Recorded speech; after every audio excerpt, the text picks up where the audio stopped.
Bwana, bado tukiwa katika dirisha la usajili kwa dirisha dogo hili, nyota mbalimbali wanahama timu moja kwenda timu nyingine, lakini klabu ambayo inaonekana kuwa biza zaidi katika soko la usajili kwenye dirisha hili ni wekundu wa Msimbazi, Simba, ikiwa tayari mpaka sasa tunapozungumza kuna nyota wameshatambulishwa wa kigeni, wapo wenyeji kwa maana wazawa wameshatambulishwa kwenye kikosi cha Simba.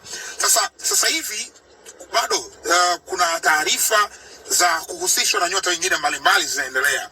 Miongoni mwa nyota hao ni Ino Jospin Loemba.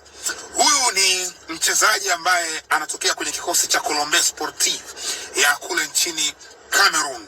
Sasa huyu ni nani? Huyu ni kiungo wa ushambuliaji, inside left, nambari 10. Na mchezaji huyu sio kwa mara ya kwanza Simba kuhusishwa naye. Huyu aliyempoint kwa mara ya kwanza kabisa alikuwa ni coach Dimitar Pantev. Wakati anaingia ndani ya Simba, aliwaambia Simba kwenye dirisha dogo la usajili hili hapa wamsajili huyu mchezaji, kwa sababu alipata ripoti kutoka Kameruni. Kumbuka Dimitar Pantev ilikuwa ameshawahi kufundisha Kameruni. Kwa hiyo alikuwa anapata ripoti kutoka Kameruni kwamba one of the best attacking midfielders kwa sasa ndani ya Kameruni ni huyu. Kwa hiyo alitoa jina lake na akawapelekea Simba. Na hata mimi kwenye session zilizopita wastani wa miezi miwili nyuma niliwahi kufanya story ya huyu mchezaji. Yes, kwamba anahusishwa na Simba. Sasa hivi tetesi zinaeleza kwamba tayari ameshasajiliwa. Anyway, ni kiungo ushambuliaji bora kabisa msimu 2024-2025.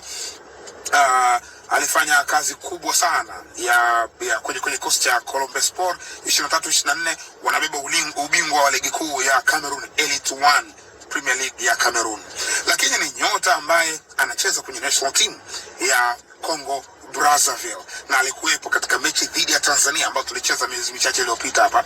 Alikuwa kwenye safu ya kiungo cha ushambuliaji cha Congo Brazzaville. Ni kiungo ambaye ana uwezo wa kutengeneza nafasi, uwezo wa kuassist, uwezo wa kufunga. Mimi binafsi nilimuona katika mchezo wa Champions League qualification kuelekea group stage kati ya Colombe Sport dhidi ya ilikuwa MC Alger ya Algeria chini ya Roland Mokoena. Roland Mokoena alilalamika sana, kwa nini mnamwacha huyu mchezaji kwa maana ya Loemba, na ndo aliyofunga bao. Alifunga bao pale Cameroon. Kwa hiyo ni mchezaji mzuri, Simba kama itakuwa anakamilisha deal yake, basi itakuwa amepata kiungo ushambuliaji mzuri kabisa.